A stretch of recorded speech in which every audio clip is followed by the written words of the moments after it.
Estamos aqui direto do Centro de Negócios RJ+, da Associação Comercial do Rio de Janeiro, e hoje vai ser bem bacana que eu tô com meu amigo aqui, o grande deputado federal Raymond, que antes de tudo era amigo e continua sendo amigo e um grande defensor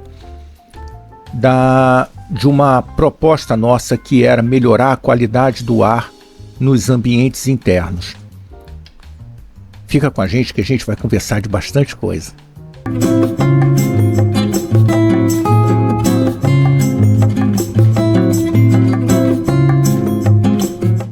Raymond, em primeiro lugar, obrigadíssimo de você estar aqui. E eu acho que seria bem bacana você contar, embora as pessoas te conheçam, mas eu acho que seria legal você contar quem é o Raymond, onde o Raymond nasceu, qual foi a caminhada do Raymond até estar nessa posição representando o Rio de Janeiro na Câmara Federal. Ô Ricardo, primeiro, muito obrigado a você pelo convite.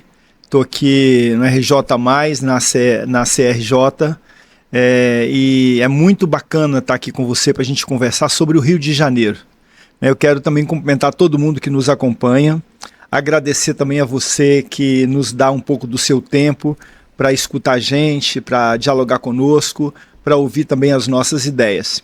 Ricardo, você sabe que eu não nasci no Rio de Janeiro, né? Eu nasci em Minas Gerais e eu vim para o Rio de Janeiro em 1989. Mas antes disso eu saí da minha casa, da casa de meus pais, aos 15 anos de idade. Eu sou de uma família muito numerosa, papai e mamãe tiveram 11 filhos. E eu sou o sexto desses 11 filhos. Saí de casa, eu tinha 15 anos. E aí andei pelos estados do Espírito Santo, do Rio de Janeiro, em outros espaços de Minas também, no Nordeste de Minas. Eu nasci numa cidade chamada Conceição do Mato Dentro.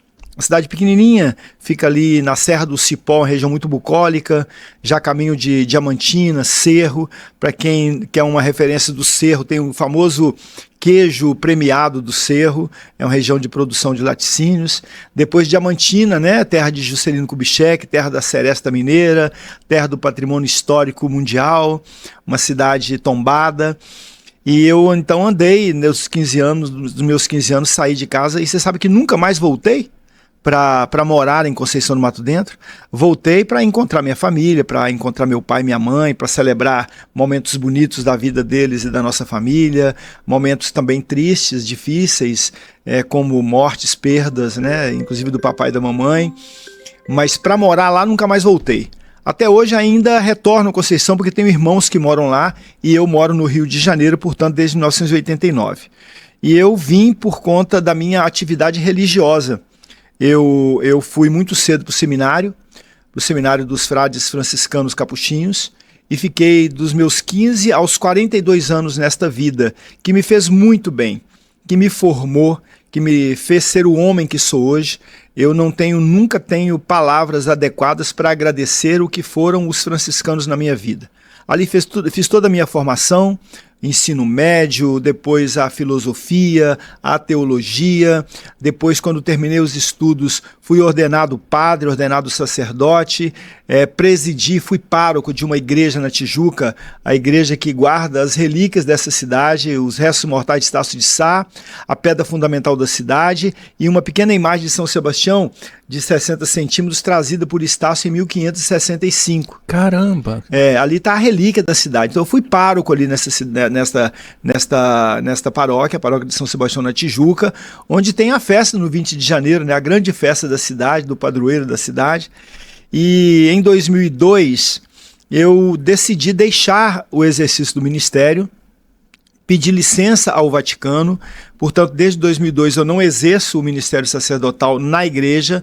Aí depois casei-me, tenho uma filha, constituí família e fui trabalhar no magistério. E no magistério meus alunos diziam: suas aulas são muito politizadas, daqui uns dias você vai ser política. Eu disse que nada, vou ser política, eu não tenho tradição, não tenho família, não tenho um grupo que me ampare. E meus alunos insistiam até que em 2006 eu resolvi fazer uma experiência nas urnas. Fui candidato a deputado estadual aqui no Rio de Janeiro, não fui eleito, mas tive uma votação muito boa. E aí disse, poxa, se para deputado não dá, acho que para vereador vai dar. E aí fui candidato a vereador em 2008, fui eleito em 2008, fui reeleito em 2012, reeleito em 2016, reeleito em 2020 e em 2022 eu fui eleito deputado federal.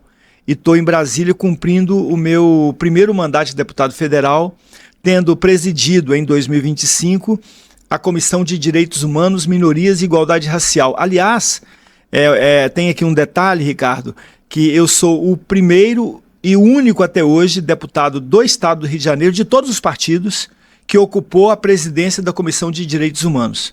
Um Estado que tem tanta violação de direitos humanos, nunca tinha havido na Comissão de Direitos Humanos um presidente que fosse deputado representando o nosso Estado. Eu sou o primeiro a ocupar essa cadeira na Câmara Federal no ano de 2025, o que me fez muito bem, me ajudou a entender muita coisa, a compreender que quando você discute direitos humanos, você discute segurança pública, quando você discute direitos humanos, você discute educação de qualidade, você discute o direito das minorias, você discute o direito de as pessoas terem a sua segurança, as pessoas terem uma educação de qualidade, uma saúde de qualidade, o respeito aos idosos, à infância, né? Então, assim, me abriu muito os horizontes esse ano de 2025. Então, esse sou eu, Raymond, muito prazer. Prazer, você que não me conhecia, me conhece pelo menos pelo que eu estou falando, né? Agora, se quiser me conhecer mesmo, eu estou sempre aí pelas ruas, tenho escritório aqui na Cinelândia, estou dividindo os meus dias entre Brasília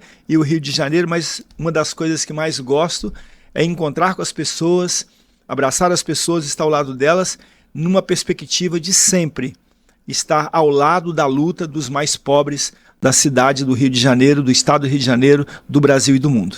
Ô Raymond, assim, eu sou muito feliz em ser seu amigo. Há muitos anos, é bom que se diga. Não, diz que há pouco, Raymond. Não, há muitos anos, isso é um crédito, para mim pelo menos é um crédito. Obrigado. E nós participamos de uma luta, você foi um que pegou essa luta nossa, eu enquanto presidente do Conselho Nacional de Climatização e Eficiência Energética, e falei, Raymond, puxa vida, a gente precisa dar uma mexida, a gente está aí no meio da Covid, eu acho que a gente estava no meio da Covid. Verdade. E nós precisamos regulamentar uma lei que foi sancionada pelo Michel Temer à época, em 2018, e ela não está regulamentada. Você, puxa, me manda a lei, vou mandar a equipe analisar, e a equipe analisou os seus assessores. Você falou, olha, vamos para dentro, eu vou lá para dentro do ministério. Então o meu vice-presidente à época teve contigo no Ministério da Saúde. Uhum. Nós tivemos uma receptividade muito boa da então ministra da Saúde, e você esteve lá discutindo tanto com o Ministério da Saúde, com os executivos do Ministério da Saúde, como da Anvisa, que estavam nessa mesma reunião. Exatamente. Eu acho que pouco avançou, Raymond. Assim, eu vejo o esforço, e eu estou aqui falando isso, me perfilando como é que eu posso munir você de informações adicionais, porque a gente está aí à beira, não queremos que aconteça, não queremos que a Nipah chegue ao Brasil, mas nós não podemos ser inocentes de que é uma possibilidade. Com a conexão que existe hoje no mundo, o que está na Índia, amanhã pode estar aqui, infelizmente, tanto o bom quanto o ruim. O bem e o mal estão muito globalizados, né? Muito globalizados. Como é que você vê uma linha que a gente consiga, de repente, atuar para atingir o objetivo? Vamos falar daquelas pessoas que não sabem a qualidade do ar que eles respiram quando entram num restaurante. Claro. E que podem sair de lá contaminados. Que é uma defesa, claro, do ser humano, né? Claro. É uma defesa de direito humano, vamos combinar, e a minha pergunta não é nem pelo que você pode fazer, que esse você sabe bem, mas como que eu posso colaborar para melhorar, para a gente ter um resultado diferente. Pois é, Ricardo, você sabe que assim, nós peregrinamos lá, né, com a ministra Nízia Trindade, também peregrinamos lá. Na mesma reunião estava o pessoal da Anvisa, e nós achávamos que a coisa ia avançar, e verdadeiramente a gente tem que dar a mão à palmatória. As coisas... Não, nós não temos que dar a mão à palmatória, né? Palmatória é coisa do passado, Pronto, não existe isso, tá vamos corrigir os termos. Eu já estava sentindo a dor. Vamos corrigir os termos, nada de dor, né? A gente tem direitos, né? E esse direito a gente tem que saber que ele de fato não está adequadamente colocado. A gente está falando da Nipah, né, que tem um novo vírus, e os vírus acontecem mesmo porque é próprio da evolução natureza, humana, da evolução e tal, e a gente precisa de cuidar. Uma pessoa, por exemplo, você falou do restaurante, mas vamos falar de outras repartições públicas, vamos falar, por exemplo, dos hospitais, né, o lugar onde os vírus né, transitam com mais frequência. Como é que é importante a gente ter um ar com qualidade para que as pessoas possam respirar? Porque, na verdade, nós, os seres humanos, precisamos do ar. Nós somos ar, nós somos sopro, né? O texto bíblico... Recebemos o sopro da vida. E aqui eu vou tocar no termo bíblico, né? Porque teólogo que sou, na chamada ruá, né, que é o sopro divino, né? O ar que nós respiramos é este sopro que nos entra pelas narinas e pelos poros, né, e que faz com que a gente faça a transformação desse ar que entra, né, nos nossos pulmões, e nos dão a possibilidade de fazer disso, né, a nossa fala, a nossa voz, a nossa alimentação, a nossa nutrição e a nossa vida de qualidade.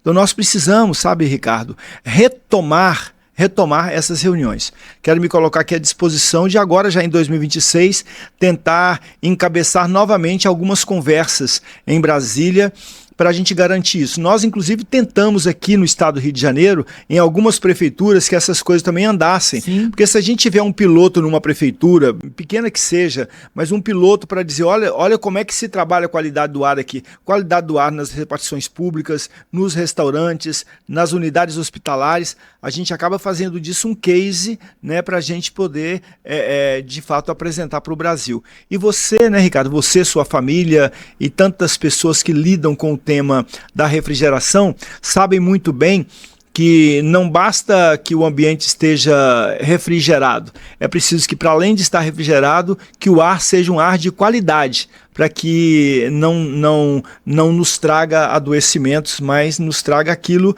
para o qual nós nascemos, vida plena, abundante, né? Uma vida gostosa, uma vida que todos nós desejamos. Que ótimo. Eu estou à disposição para retomar essa conversa em Brasília junto com o Ministério da Saúde e junto com a Anvisa. Ótimo, ótimo. Isso é muito importante para a gente. E Raymond, conta um pouquinho do que você tem feito, conta um pouquinho mais do que você tem feito, quais são as suas visões. Nós batíamos um papo aqui no início, no making off, né, sobre a questão da reforma tributária, que sofreremos aí um impacto. Ele vai acontecer, talvez melhor para uns, pior para outros. Como é que você está vendo essa questão da reforma tributária e a necessidade de evolução do desenvolvimento no estado do Rio de Janeiro, principalmente? Pois é, Ricardo, você sabe que esse tema da reforma tributária, primeiro lembrar assim, nós vivemos num país em que a gente esperava uma reforma tributária há décadas, e ela vem. É claro que nenhuma legislação colocada, nenhum processo colocado é um processo terminantemente acabado. Não é um processo que a gente diz assim, ó, já está tudo certinho, está aqui um pacotinho pronto, te entregue e você agora toca a sua vida. A gente sabe que há adequações a serem feitas, e essas adequações, elas são feitas por técnicos, mas elas são feitas também a partir do diálogo que se faz com a sociedade. Então esse tema da reforma tributária, a gente ainda vai começar a ver o resultado dele, porque a sua aplicabilidade, não é uma aplicabilidade imediata, não é cumpra-se a lei, tem todo um processo de regulamentação, um processo de avanço. Eu quero trazer aqui um dado, né, um dado que eu considero importante. Nós vivemos no Brasil, e eu vou dar aqui um exemplo para vocês assim, olha, nós vivemos no Brasil onde há uma... Posso levantar mais a mão que a câmera está pegando, ok, até o final aqui, olha. Nós vivemos no Brasil onde há muita desigualdade, onde há pessoas que estão muito na base e pessoas que estão muito no topo. Então a gente tem aqui uma camada muito grande de pessoas que passam muita necessidade, fome, alguns na linha da miséria, da pobreza, hoje um pouco diminuída, porque há pouco tempo atrás o Brasil estava no mapa da fome e não está mais. Né? Hoje nós não temos mais o Brasil no mapa da fome, definido pela FAO, mas existe muita desigualdade, muita diferença entre as pessoas. Eu acho que o meu trabalho político é um trabalho político para romper essa desigualdade. O meu desejo mesmo é que a gente faça isso, olha, que a gente dê uma achatada nessa pirâmide. Não quero que seja assim, sabe, Ricardo? Porque eu acho que as pessoas podem ser diferentes. Nem todo mundo quer ter o mesmo carro. Eu não quero ter o mesmo carro que você tem, não quero comer a mesma comida que você come. Eu posso até querer, mas eu posso querer não comer também. Não necessariamente querer, né? Eu não preciso vestir a mesma roupa que você veste, não preciso morar num apartamento igualzinho ao que você mora. Nós podemos ser diferentes. Agora, é muito injusto essa diferença ser isso. É muito injusto que tenha pessoas que no Brasil estão sobrando, né, saindo pelo ladrão os recursos, e outras pessoas minguadas, vivendo na pobreza, na dificuldade extrema. Então a gente luta na política para diminuir as desigualdades. Eu acho que a reforma tributária ela tem esta perspectiva, quando, por exemplo, compreende de que nós podemos, por exemplo, zerar o imposto da cesta básica, para que o alimento chegue à mesa das pessoas. Que a gente possa fortalecer o PRONAF, para que a agricultura familiar seja fomentada. Que a gente possa diminuir a incidência de imposto, não está na reforma tributária, mas está na aprovação futura, que já aconteceu, que já começa a vigir agora em janeiro, começou a vigir em janeiro, que foi a isenção de imposto de renda para quem ganha até R$5.000 e uma diminuição da tarifa para quem ganha de 5.000 a 7.350, nós estamos falando de uma ação que vai atingir cerca de 20 milhões de brasileiros. É muita gente. 20 milhões de brasileiros. E a gente, quando faz isso, dá essa isenção, tem que ter uma contrapartida. Qual é a contrapartida? Existe uma casta que não está aqui nessa mesa, entre nós dois. É possível que não esteja em nenhuma das pessoas que estão me ouvindo. No âmbito de 213 milhões de brasileiros, existe um grupo pequenininho assim, olha.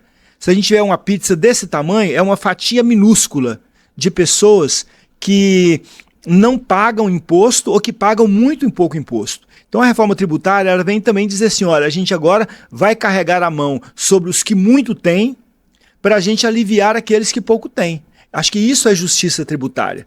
Agora, os impactos que vierem a acontecer e que vocês conversaram e nós conversamos um pouco sobre isso, esses impactos, eles na verdade eles vão ser, a gente sabe aquela história do caminhão na estrada com as abóboras e aí vai balançando e as abóboras vão se arrumando, vão se ajustando. Eu acho que a reforma tributária é isso, não é um pacotinho pronto que está aqui, está pronto e está tudo resolvido, não, vai ter ajustes pelo caminho, né? Eu não tenho dúvida nenhuma nisso, mas assim, eu acho, Ricardo, que a gente esperava por isso há muito tempo. Não é justo, por exemplo, que o grande empresariado, estou falando de 150 mil pessoas em 215 milhões de brasileiros. 150 mil pessoas, né, que tiram, por exemplo, dividendos, que tiram lucros das suas empresas e que não pagam nenhum imposto sobre isso. Nenhum imposto sobre isso. Então não é justo. Não é justo, por exemplo, você compreender que o mesmo imposto que um assalariado, uma pessoa que ganha um salário mínimo paga pelo pãozinho, um grande industrial paga o mesmo imposto. Então a gente precisa de trabalhar a questão progressiva. Como é que é o imposto progressivo? Quem ganha menos paga menos, quem ganha mais paga mais. Para a gente fazer isso, olha, para a gente, de certa forma, achatar um pouco essa pirâmide e ao achatar essa pirâmide, a gente fazer justiça tributária e diminuir as desigualdades. Nós no Brasil, e eu quero aqui me dirigir a você para te dizer isso, né? Nós no Brasil, nós temos um projeto. Esse projeto foi construído lá em 1500 em Portugal, na Europa, que era um projeto de construir aqui o nosso país. Esse projeto, né, citando o Luiz Antônio Simas, né? O Simas, desculpa, o Simas, que é um historiador aqui do Rio de Janeiro, né, um grande amigo, ele diz assim: esse projeto pensado em Portugal para o Brasil deu muito certo, porque era um projeto elitista, um projeto que tinha as castas, um projeto em que a maioria iria trabalhar para que uma minoria pudesse gozar. Esse projeto deu certo. Acho que trabalhar na política é trabalhar para que esse projeto não dê certo, para que a gente possa construir um outro projeto, um projeto de menos desigualdade. Por exemplo, população em situação de rua, que é um tema que eu toco. Imagina, se a gente no Rio de Janeiro não tivesse pessoas em situação de rua. Seria bom para quem? Só para quem vive nas ruas ou seria bom para mim e para você também? Não é bom para todo mundo. Seria bom para todo mundo. Então, se você sai de um restaurante e na porta do restaurante, você chegou lá dentro do restaurante, comeu, foi lá no... Quem gosta do japonês foi no japonês, quem gosta de um churrasco foi no churrasco, comeu satisfeito, uma sexta-feira, dia mais folgado no trabalho, aí você fez uma horinha a mais, os amigos do trabalho, você almoçou. Aí quando você almoça com a barriga cheia, você sai pro lado de fora e encontra 3, 4, 5 pessoas que estendem a mão e dizem assim: olha, escuta, eu tô com fome. Se isso não acontecesse, seria bom para você ou seria ruim para você? Claro que seria bom, porque eu tô com a minha barriga cheia. Se eu encontro alguém que está com a barriga vazia, de certa forma isso me questiona. Isso me questiona. Né? Citando agora uma expressão bíblica do apóstolo São Paulo, ele diz assim: isto é um espinho na sua carne, porque te faz lembrar de que não basta você ter barriga cheia, é preciso que o outro também tenha alimento. O outro não precisa de comer o churrasco que você comeu, o japonês que você comeu, mas o outro tem que comer aquilo que ele gostaria de comer. E por que não? Então, assim, quando nós diminuímos as desigualdades, nós cumprimos, no meu entendimento, cumprimos aquilo que é o nosso fazer político. E eu tenho trabalhado com isso. Ô Raymond, fazendo a mesma comparação, eu vou botar a minha mão aqui e no lugar de achatar, eu concordo com achatar, mas eu concordo assim, ó. Sobe aqui. Claro. No lugar de descer aqui. A gente não precisa descer aqui para que essa situação melhore. E eu vou te dar uma referência que eu fiquei um pouco impactado de uma proposta de fazer parques para convívio da população na Maré, por exemplo. Aqui nós fizemos discussões com urbanistas, nós temos um conselho de urbanismo aqui na Associação Comercial, com o nosso presidente, o Sérgio Magalhães, que foi presidente do IAB, um cara extraordinário, com Luiz Alqueres, que é também um engenheiro urbanista antes da arquitetura. Quem fazia o urbanismo especializava-se, era a engenharia civil. O nosso problema é fazer um parque para descontração na Maré ou é reordenar a Maré? Peraí, eu acho, se eu fosse morador, tudo bem que eu não estou em posição de fala, mas se eu fosse morador, eu acho que eu ia preferir, amigo, melhora o arruamento, melhora a coleta de lixo, melhora a iluminação, melhora as condições aqui dentro, e depois você faz o parquinho, porque é muito importante ter o parquinho. Será que a gente não está fora das nossas posições do que realmente a população precisa e quer? E por que eu estou falando isso, Raymond? Conversei isso bastante com o Mauro Osório, ele não compactua muito dessa ideia, mas várias pessoas de outro lado compactuam, que é uma discussão: por que a gente não traz a Universidade Federal do Rio de Janeiro, a UFRJ, do Fundão, que é um modelo que acabou não acontecendo no Brasil, aqui para o centro do Rio, que precisa de uma turma até mesmo mais nova para criar essa agitação e esse movimento, esse consumo no centro do Rio, e te dá a condição de repente, criar habitações ali onde hoje é a Universidade Federal, melhores para essa população. Tirar esse adensamento que, segundo informações do Alqueres e do próprio Sérgio Magalhães, é o mesmo de Copacabana, o que tem na Maré, só que Copacabana tem prédios de 15, 20 andares. A Maré não tem esses prédios com essa altura, então é muito mais denso, a qualidade de vida é menor. Como é que você vê isso? O que posição que a gente tem que estar, que alinhamento eu tenho que ter contigo, com os políticos que muito bem nos representam, para que a gente consiga somar e ter um resultado diferente. Pois é, Ricardo. Eu falo mais pelo meu lado, tá, ô Raymond? É mais fácil eu olhar para mim do que olhar para você. O que eu preciso fazer para melhorar isso? Claro, eu acho que tem toda uma discussão dos modelos de cidade, né? Qual é o modelo de cidade que nós temos? É uma cidade onde em alguns lugares há o serviço público e em outros lugares não há o serviço público.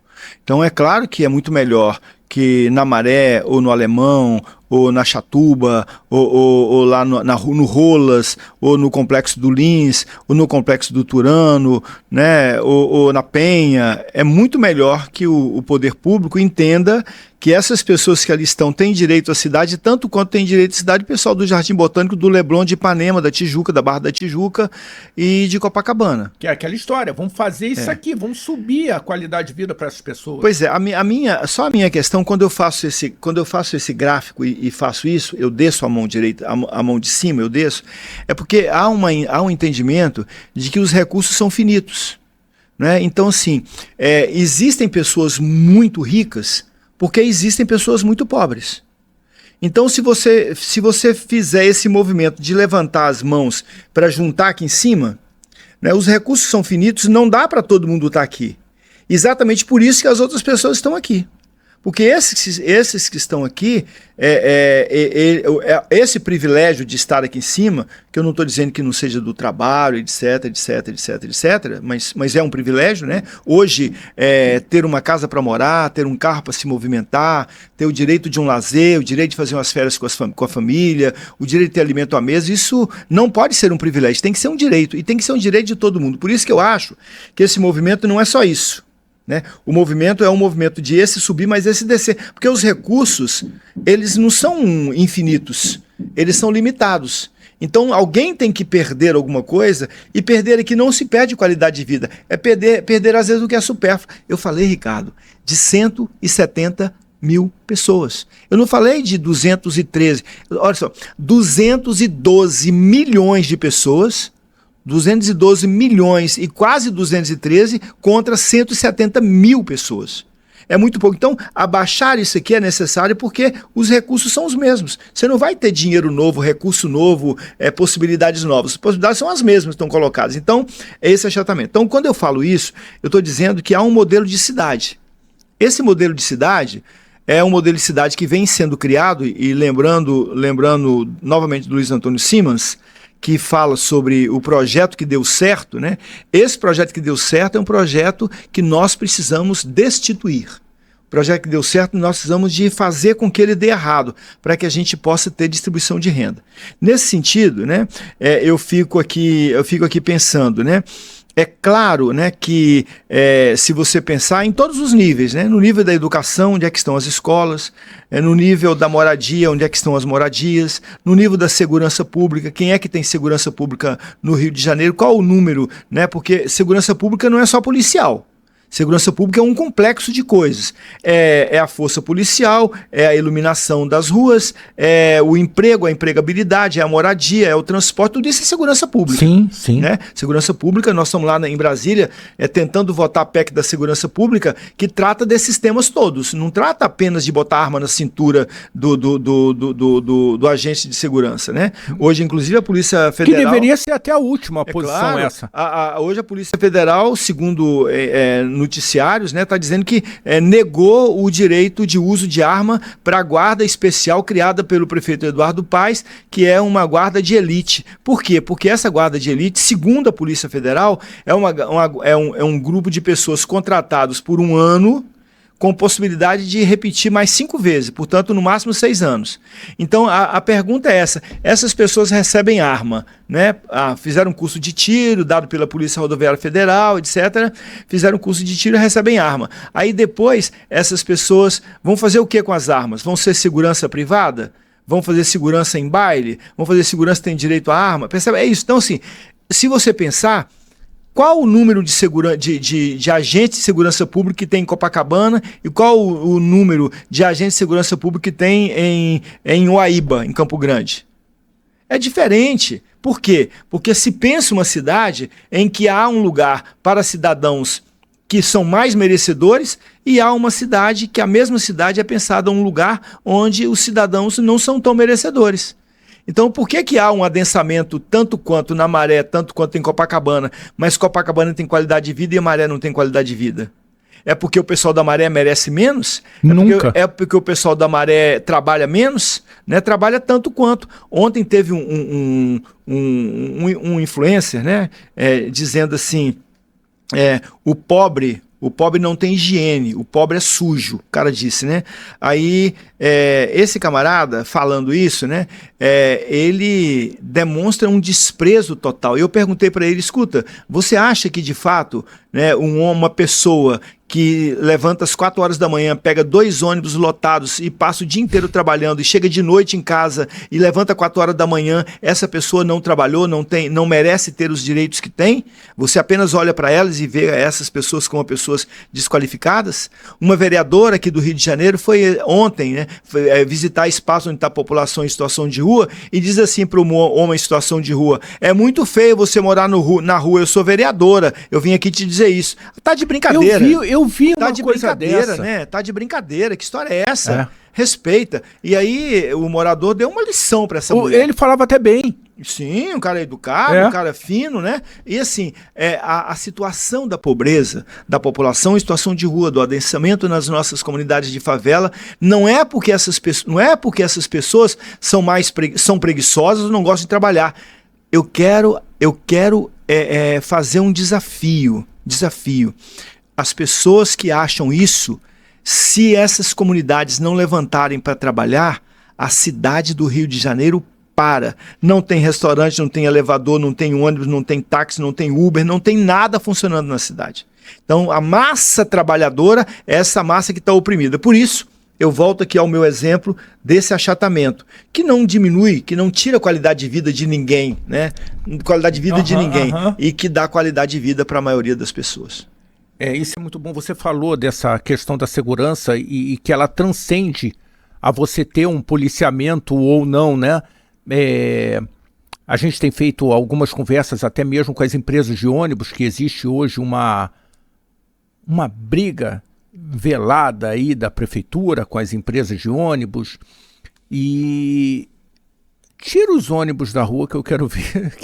Assim, não é que eu seja um amante dos ônibus, eu acho até que a gente deveria ter mais trens, que a gente deveria ter mais metrô, mas isto posto, quem está fazendo essas artérias funcionarem são os ônibus nas cidades. Claro, isso mesmo.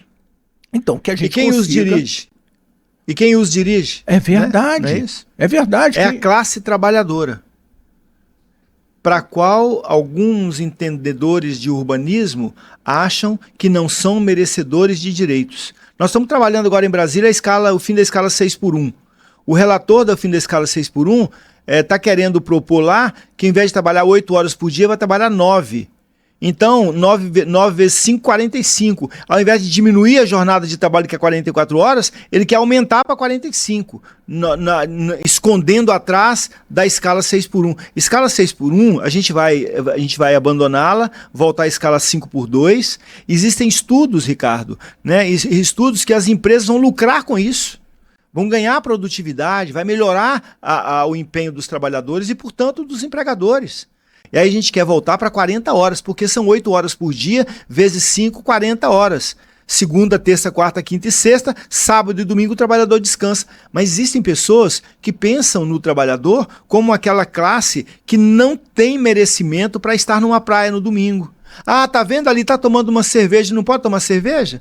A vereadora disse, mas é cracudo, e eu vou chamar a vereadora que toma uma cerveja de cervejuda? É isso? O cara é um cracudo, ela chamou ele de cracudo. Eu vou chamar ela de cervejuda? E eu acho que quem vou chamar ela de cachaçuda porque tomou uma cachaça? E eu acho que quem está numa situação dessa, né, Raymond, muito mais grave até do que quem está tomando a cerveja, é alguém que já está numa situação, de uma necessidade muito grande, seja de amparo psicológico, seja de alimento, seja...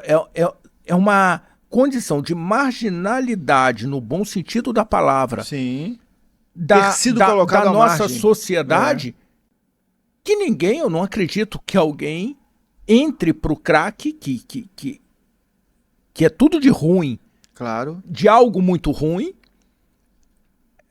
E tem uma coisa, Ricardo. para um momento de descontração, igual tomar uma cervejinha. Claro, e tem uma coisa, eu tô falando aqui, mas inclusive o rapaz disse assim, como é que a senhora diz que eu sou cracudo, eu não uso crack? Quem disse que o morador em situação de rua, todo ele é usuário de droga ilícita? Quem disse isso? Ô, Raymond, Quem disse isso? Eles não são, a maioria deles não usa droga ilícita, qual o problema? até porque custa dinheiro também, né? Claro. Ô, Raymond, como é que você vê uma saída? Como é que você olha, de repente, para uma associação comercial? Como é que você vê? Como é que a gente consegue colaborar? E eu vou te dar um exemplo. Há algum tempo eu fui procurado pelo comandante do 5º Batalhão, o coronel Ludogero, que não está mais no 5º Batalhão. Conheço bem, mas, cara fantástico. Mas ele deu uma espetada e falou assim, poxa, eu estou precisando de um espaço ali na área onde é a associação comercial. Você não quer me ajudar? Se você pensar friamente, você vai falar, não, mas eu já pago todos os meus impostos, então, cara, se vira nos 30 com o que você tem. Peraí. Como é que eu posso ajudar? Colaborar nesse processo? E aí trouxemos isso aqui para dentro, a gestão anterior não concordou, a gestão atual tomou. Acolheu rapidamente em nós criarmos uma estrutura aqui dentro do prédio para ter uma base. Eu não sei os nomes exatos que a polícia dá, mas para ter uma base. E assim nós temos 3, 4, 5 motos, muitas vezes aqui à frente do prédio, que fazem uma estrutura de segurança com o TSE aqui atrás, então esse quadrilátero está muito bem protegido. Como é que a gente consegue fazer mais com o pouco, porque a situação econômica no país definitivamente não é boa, não é boa para não dizer que está bem ruim, mas não é boa. Como é que a gente consegue colaborar para melhorar mesmo dentro do pouco que nós temos? Porque os moradores de rua continuam aí. Outro dia veio atrás de mim. Não, eu podia falar para você que era para eu comer, mas é para eu beber cachaça mesmo. Eu falei, amigão, hoje não dá, e segui o caminho que eu tinha. Como é que eu colaboro para diminuir essa incidência de moradores de rua? Pois é, a questão das pessoas em situação de rua, sabe, Ricardo, é uma questão muito complexa, né? Porque existem vários motivos que levam as pessoas às ruas. Nós precisamos que o poder público haja. A cidade do Rio de Janeiro tem responsabilidade sobre isso. O prefeito da cidade, o prefeito Eduardo Paes, ou qualquer que esteja no cargo, tem responsabilidade sobre os 7 milhões de cidadãos e cidadãs que moram nessa cidade. E as pessoas têm necessidades distintas. Quando se pensa da população em situação de rua, o fortalecimento dos nossos centros de referência, os nossos CREAS, os nossos CRAS, a questão dos nossos abrigos, a questão da nossa luta por saúde mental, a questão da inserção dessas pessoas no mundo do trabalho, tudo isso é um pacote de ações que a prefeitura pode muito bem fazer. É claro que a associação comercial pode fazer alguma coisa, poder pode, mas assim, esta é uma obrigação precípua, embora seja obrigação, dever de todo cidadão, mas é uma obrigação precípua da municipalidade, do executivo municipal. Porque assim, as pessoas, a gente diz assim, não pode ficar na praça. Assim, como não pode ficar na praça? Quem é que disse que eu não tenho o direito de estar na praça? Quer dizer, se eu sento num banco na Cinelândia, tá tudo bem ou não tá tudo bem? Eu posso ou não posso? O guarda municipal, o agente da segurança pública, vai me tirar do banco da Cinelândia? Não. Se ele não vai me tirar, por que ele vai tirar um morador em situação de rua? Percebe a complexidade que é? Então, eu tenho direito, e além de ter direito, eu tenho privilégios. Porque se transformou um privilégio o fato de a guarda não me importunar porque eu estou sentado no banco da praça. Então, se eu tenho esse direito e o outro cidadão, tanto cidadão quanto eu, embora sem privilégios, ele também tem direito, por que tem que ser retirado de lá? Então, eu acho que tem um trabalho a ser feito pela prefeitura. Eu quero aqui citar um processo, né, no qual eu estou muito inserido, que é a construção de uma lei no município do Rio de Janeiro, quando eu era vereador, que uma lei que cria o Programa Nacional de Política para a População em Situação de Rua. É um programa, né? É a Lei 6530, 6.350. Essa lei, ela cria esse programa, é de 2018. Nesta lei diz assim, é preciso ter um CIAMP, que é o Comitê Intersetorial de Monitoramento e Acompanhamento da Política Pública para a População em Situação de Rua. Esse comitê tem que ser instalado desde 2018, portanto, há 8 anos a prefeitura não instalou o comitê ainda. E o que eles alegam? Alegam, primeiro o prefeito à época, que era o Crivella, o prefeito questionou a lei. Vetou. Nós derrubamos o veto e sancionamos, e promulgamos. Depois ele questionou na justiça. Aí chega o Eduardo, continua o questionamento. Aí a gente ganha no Tribunal de Justiça. A gente ganha na segunda instância, eram 25 desembargadores. Nós tivemos 25 votos a favor da minha lei. 25. A prefeitura perdeu, não teve um voto.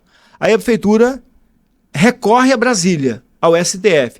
No STF a gente ganha por unanimidade de novo. Então não tem mais nada a fazer, apenas tem um descumprimento de um preceito legal, que é de criar o CIAMP, para que a sociedade discuta quais as ações para a população em situação de rua. Porque olha só, população em situação de rua... Na ótica dele, ou da prefeitura, ou por que não?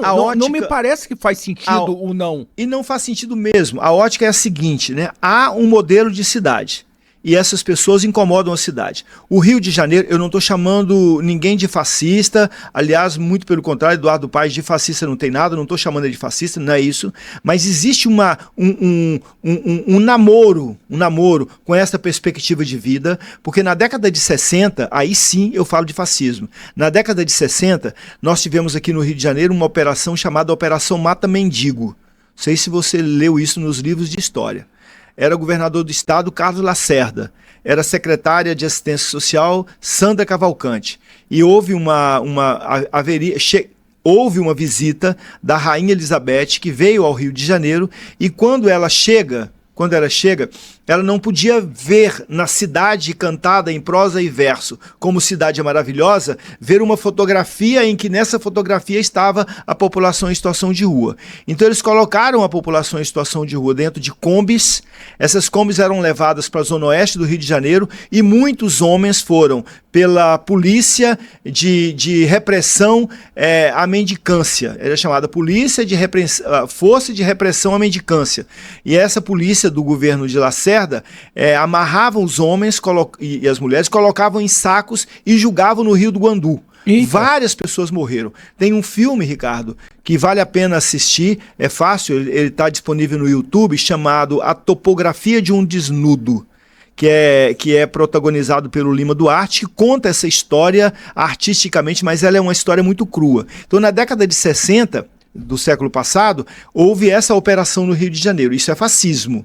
É você compreender que há pessoas que merecem e há pessoas que não merecem. Pessoas que são escolhidas para viver e pessoas que são escolhidas para morrer. Né? É a velha necropolítica. Né? Então tem a biopolítica, a necropolítica. Então assim, a gente tem que entender isso.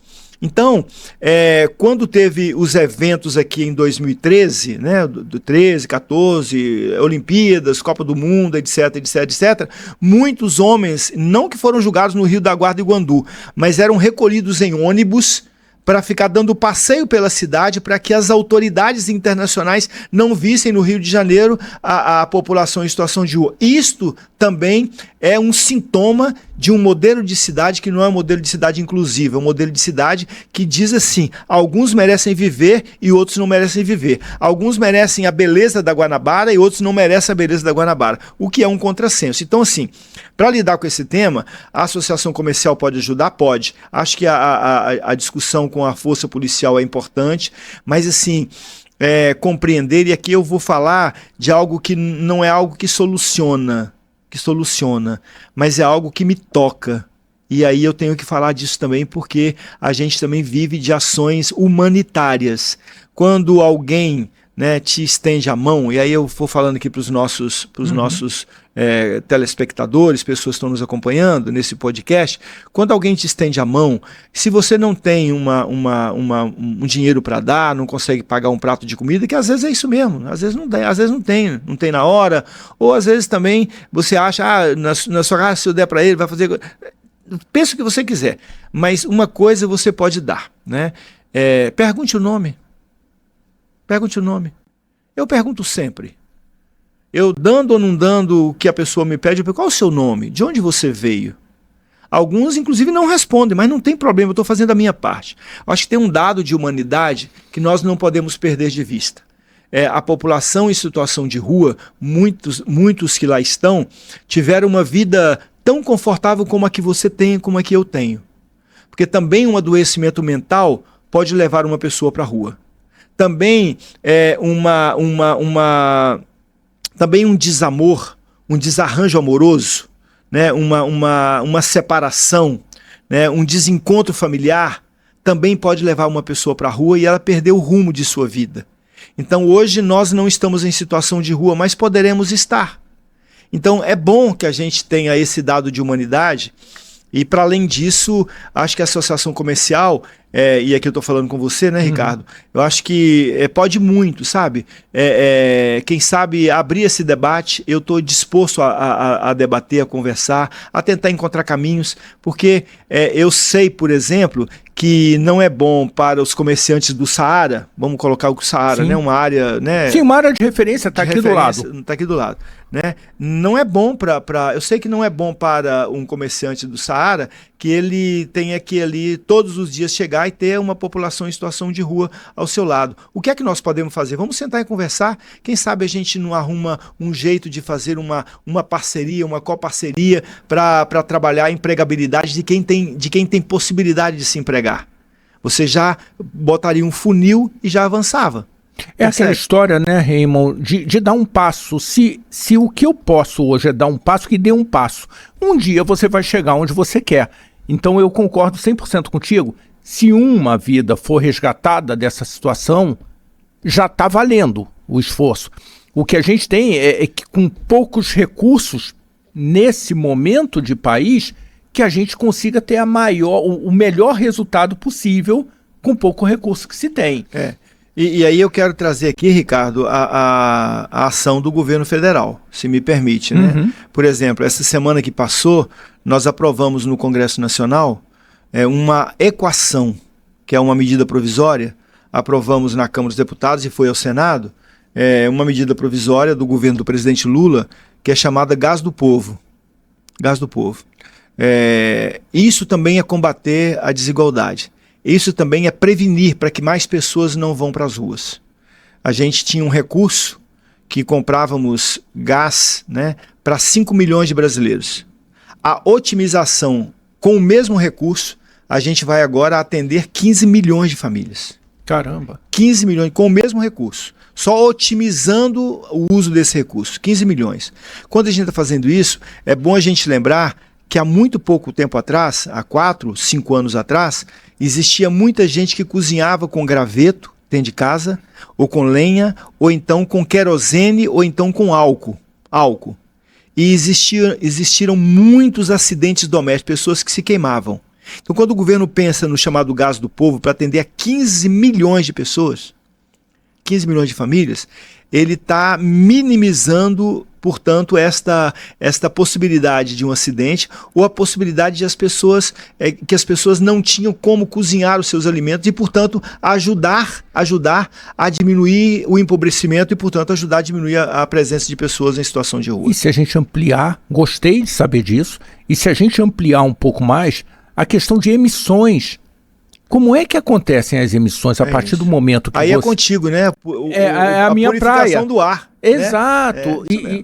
E os impactos ambientais, né? Porque quando você pega um graveto, a madeira e queima direto, o carvão vegetal, você está somando negativamente com mais CO2 equivalente no meio ambiente. Então, eu acho que essa é uma ação muito boa. E vou te perguntar o seguinte, teve uma empresa aqui, falou, Ricardo, eu tenho um problema, será que o o Centro de Negócios da Associação consegue me ajudar de alguma forma? E a gente está buscando uma saída que talvez a gente possa conversar depois para entender ali como é que isso pode acontecer.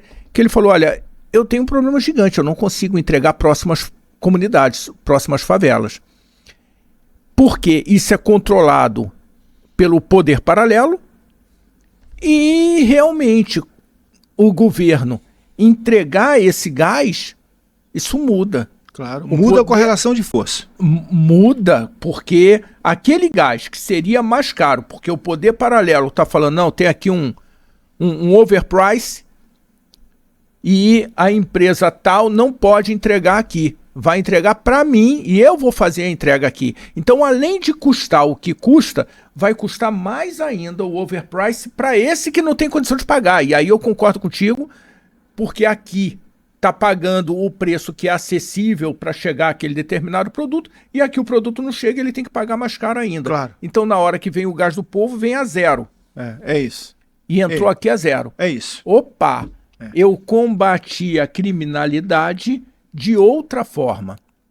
Você sabe que essa história desse empresário que disse que não consegue chegar ali na comunidade, nós temos um projeto na Câmara Federal que foi pilotado pelo ministro Lewandowski e agora pelo novo ministro da Justiça, que é a questão da nossa PEC da segurança pública, né? Existem muitas pessoas que dizem que nós da esquerda, né, eu sou um deputado da esquerda, sou deputado do Partido dos Trabalhadores, que nós da esquerda não gostamos de segurança pública. Nós gostamos de segurança pública. Agora, a segurança pública nossa, que nós queremos, não é a segurança pública em que a gente trata, né, em Copacabana, o cara chamando ele de doutor, e o mesmo operador da segurança pública na favela da Maré chuta a porta e diz assim, aqui está o meu mandado de busca e apreensão, que é a ponta do meu coturno. A gente quer uma segurança pública onde o cidadão seja respeitado. Então, segurança pública em que o policial seja respeitado. A nossa força de segurança é muito importante. Valorizar os policiais, valorizar a Polícia Federal, a Polícia Rodoviária Federal, a Polícia Civil, as polícias militares, valorizar essas polícias é importante, mas assim, compreender que essas polícias, elas são para dar segurança não somente ao pessoal de Copacabana, do Jardim Botânico, do Leblon, da Ipanema, né, ou da Barra da Tijuca, mas é para a cidade toda. É para o estado todo. Então nós queremos essa segurança pública, que dialoga com a escola boa para o filho, que dialoga com a oportunização, a oportunidade de se ter um tratamento de saúde adequado, que dialoga com a comida na mesa. Essa é a segurança pública que nós acreditamos. Então a gente está num empenho, sabe, Ricardo, para entregar isso para a população brasileira, e acho que vai ser muito importante. A segurança pública dialoga, por exemplo, com o fim da escala 6x1. Porque, imagina, se a pessoa tem um dia a mais para ficar com sua família, né, dialoga com o prazer, com o lazer, né, com a descontração em casa. O cara vai ter... no sábado vai tomar cerveja. Qual que é o problema? Por que o cara não pode tomar uma cerveja? Ô, Remo, você está falando isso, eu tenho uma amiga que é alta executiva de um banco na Suíça, e ela já há uns 15 anos, a quarta-feira é dela. Então ela trabalha segunda e terça, quinta e sexta. Olha só. A quarta-feira ela já não trabalha. Tudo bem que é um recorte, se a gente está falando em 1% ou 0,5% da população aqui no Brasil, também na Suíça isso é um recorte. A diferença é que a qualidade de vida para quem está na base... Ele tem uma qualidade de vida... Não existe isso totalmente, né? Não é essa a diferença. Não é essa a diferença. Você tem uma diferença um pouco menor, é isso mesmo. Você sabe que quando eu estudei, eu sou para além de ter a faculdade de filosofia e de teologia, eu também tenho a faculdade de administração. Sou formado em administração. Eu me lembro perfeitamente um exemplo que o professor deu, naquela época em que a Estrela, aquela empresa que fabricava brinquedos para criança, não sei nem se existe mais ainda. Também não sei. Pois é. Sabe que a Estrela... Já vou pesquisar aqui. Me lembro, Ricardo, do professor dando um exemplo. O exemplo que ele deu foi o seguinte, o executivo da empresa, da Estrela, chamou um engenheiro de produção e disse para ele assim, olha, você está de folga a partir de hoje, você só volta daqui a 4 meses, mas me traga esse produto pronto. Olha a visão, né? Então eu preciso desse produto e você tem 4 meses, faz o horário que você quiser. Ou você não precisa nem trabalhar. Se você conseguir resolver isso amanhã, você só vai entregar isso daqui a 4 meses. O que eu estou dizendo é o seguinte, você não precisa de ter uma exaustão de trabalho, você exaurir todas as forças do trabalhador para que o trabalhador possa entregar aquilo que a sua empresa precisa. Imagina o que é um motorista de ônibus, 8 horas por dia, de segunda a sábado, sentado no banco de ônibus, ao lado daquele motor quente. Imagina o que é isso. Então a gente precisa entender isso, que o ser humano, ele não nasceu para trabalhar. Ele não vive para trabalhar, ele trabalha para viver, é diferente. Eu trabalho para viver, eu adoro trabalhar, mas eu trabalho para viver. Eu não vivo para trabalhar, né? O trabalho não é mais importante do que a vida. Então, vida além do trabalho. A gente vai votar esse ano o fim da escala 6x1, e isso tá interligado com tudo isso, com a diminuição da desigualdade, com a ampliação dos direitos, com a segurança pública, com a população em situação de rua. Olha quanta coisa. É verdade. Olha, a fábrica de brinquedos Estrela continua, está aqui, existe o site ainda, dela está aqui. Olha então, só, mas faz parte do nosso imaginário de quando a gente era criança, pequeno, Não faz muito tempo, não faz muito tempo, não.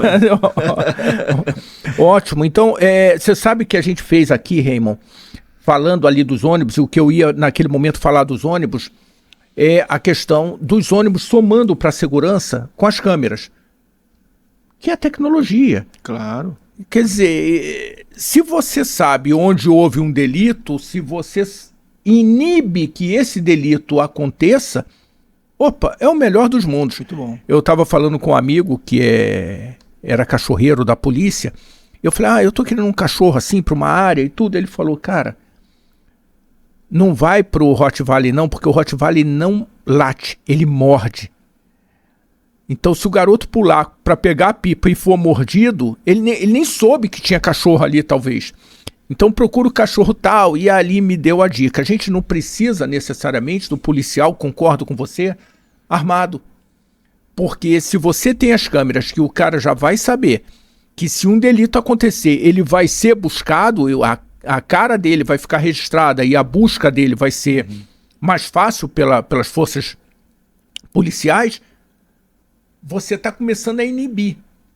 Sim. Isso faz parte da segurança. E um dos questionamentos foi, puxa, mas aí eu vou conseguir circular com ônibus em todos os lugares que eu preciso circular, ou vão dizer, não, aqui tu não entra não. Aqui nessa outra não entra mais não. Isso mesmo. Olha que dificuldade, né? Muita dificuldade. Você sabe que a gente fala em ônibus, né? Você gosta dessa história da mobilidade, pelo jeito, você fala muito sobre isso. Você sabe que tem um programa também tramitando no Congresso Nacional, que é o programa da tarifa zero. Sim. E aqui no Rio de Janeiro, na cidade de Japeri, a última cidade a colocar ônibus de tarifa zero, a prefeita Fernanda Ontiveros, que é a prefeita de Japeri, ela colocou lá na cidade de Japeri ônibus gratuito para a população. Olha que legal. As pessoas entram no ônibus e pronto, e vão. Né? Isso deu uma qualidade de vida. Ela estava me contando outro dia que lá tinha muita bicicleta. Os bicicletários lá eram aquelas coisas enormes, de milhares de bicicletas. E as pessoas usavam bicicleta não apenas para fazer atividade física, não para isso, mas por necessidade de se locomover. Porque, imagina, a pessoa pagava um ônibus caro, aí ela subsidia pela prefeitura, ela ajusta os gastos da prefeitura, subsidia, e aí ela tem os ônibus de graça na cidade de Japeri. Japeri, Baixada Fluminense, uma cidade que tem um campo de golfe, em que muita gente vai jogar golfe lá, desce de helicóptero em Japeri para jogar golfe, né? E uma cidade, um povo trabalhador, uma cidade dormitório, muita gente vem para o Rio trabalhar. Agora, a prefeita Fernanda Ontiveros, mandar até um abraço para ela, a prefeita Fernanda Ontiveros, ela colocou tarifa zero na cidade de Japeri, um ganho para a população. Aí diz assim, puxa, quem ganhou com isso? A prefeitura perdeu? Não, a prefeitura ganhou muito, porque deu qualidade de vida para o seu cidadão, e para isso existe um prefeito, uma prefeita. Que ótimo, eu tive com ela numa reunião do FreePerge. Ela é ótima. Ela é ótima, ela é ótima. E falando em FreePerge, o Raymond, porque assim, a academia no Rio de Janeiro, a gente não precisa nem falar da qualidade da academia que a gente tem no Rio de Janeiro. Mas essa reunião que o Roberto, hoje presidindo, faz, o Roberto Rodrigues, é fabulosa. A gente começa a reordenar os pensamentos e a academia discutir realmente as causas que podem, as soluções que podem resolver as causas dos nossos problemas, né? Sim. Como é que você está vendo a evolução do FRIPERJ e essa ação que o Mauro ali está como executivo ajudando o Roberto? Eu acho, Ricardo, assim, que o Fórum de Reitores, né, do Estado das instituições públicas de ensino do Rio de Janeiro, ele é um ganho para nós, esse fórum, né? Tá o professor Roberto, da UFRR, sou Cláudio, da UF, professor Medronho, da UFRJ, professor da Costa, da Unirio, professora Gunnar, da UERJ, professora Rosana, da UENF, professor Rafael Almada, do Instituto Federal do Rio de Janeiro, Rafael professor também. Vitor Saraiva, do Instituto Federal Fluminense, professora Ana Paula Girô, do Colégio Pedro II, e professor Maurício Mota, do Cefet. Maurício, também amigo. São 10 reitores que se reúnem para pensar a partir da academia, a partir das universidades públicas, a partir do ensino público, pensar a cidade do Rio de Janeiro, o estado do Rio de Janeiro. E o Mauro Osório, dentro do FRIPERJ, ele cumpre um papel fundamental, que é de dizer, olha, o estado do Rio de Janeiro é potente, mas a sua potência está apagada. Infelizmente, por questões de uma política que não se estabeleceu adequadamente no Estado, pelo processo de desindustrialização, mas tem potência. E eles fazem estudos, né, Ricardo, você sabe muito bem, das potencialidades, das possibilidades do Estado do Rio de Janeiro. Então, assim, sei que agora à frente, daqui a uns dias, vai ter um debate do FRIPERJ lá em Três Rios, na Universidade Federal Rural, com o professor Mauro Osório.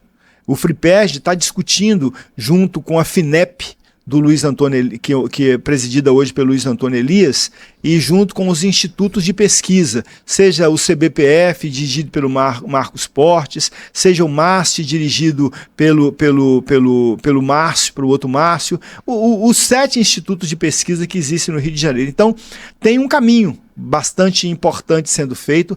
Eu sou, assim, fã número 1 do FRIPERJ. Eu acho que essa frente ela é muito rica e, notadamente, esse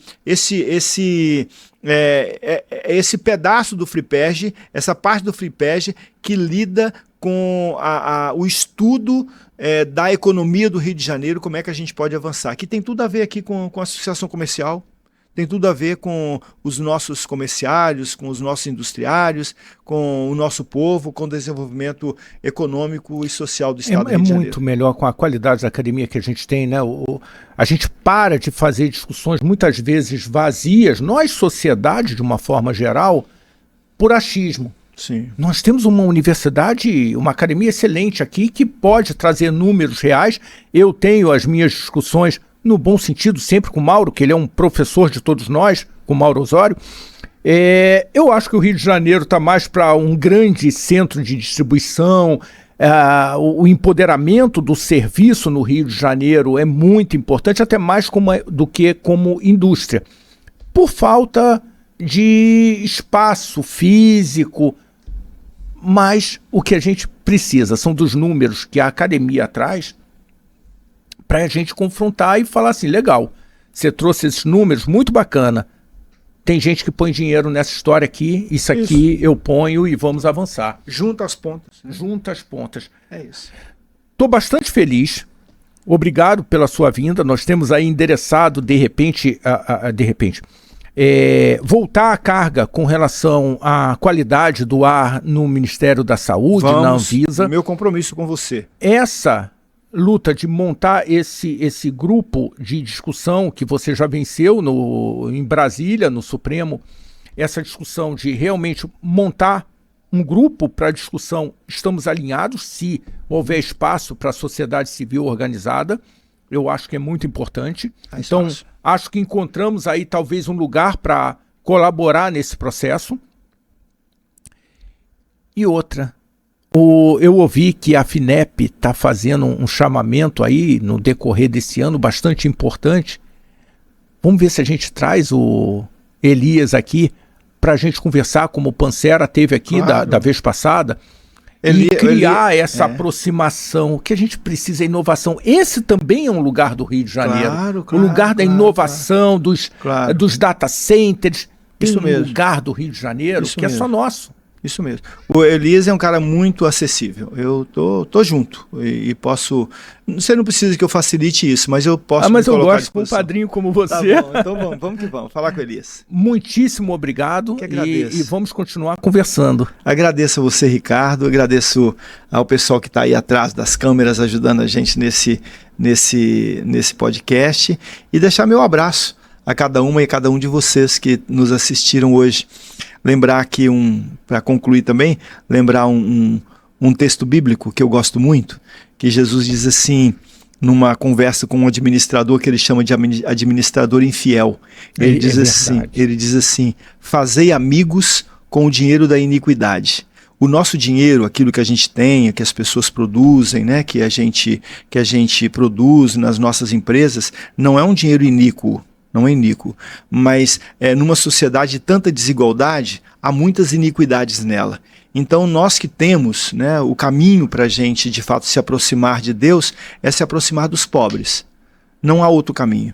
O caminho para a gente se aproximar de Deus que nos ama e ama todos nós é a gente dar um pouco do que a gente tem, né? Seja intelectualmente, fisicamente, seja economicamente, que a gente possa, né, se colocar a essa disposição. Nós estamos aí vivendo agora recentemente as enchentes no Rio de Janeiro, as chuvas muito pesadas, e quanta gente perdeu tudo e quanta gente está sendo solidária. É isso, né? É isso. Fazer amigos com o dinheiro da iniquidade significa isso. Entender que aquilo que a gente tem não é iníquo, mas que há uma iniquidade na sociedade que a torna muito que pode haver uma colaboração maior, desigual, e que a gente pode se ajudar mutuamente. Deixa um beijo para todo mundo. Muito obrigado por me acolherem aqui na sua casa. Raymond, brigadíssimo, querido Raymond, e vamos continuar conversando. Você que está assistindo a gente, não perde mais tempo não, vem participar desse grupo, porque a gente faz algumas conversas que são muito relevantes para o seu negócio. Você ainda não pensou talvez nisso, mas algumas delas têm uma relação direta com a sua operação. Então não perde tempo não, vem para cá e fica com a gente que tem muito mais para a gente continuar conversando.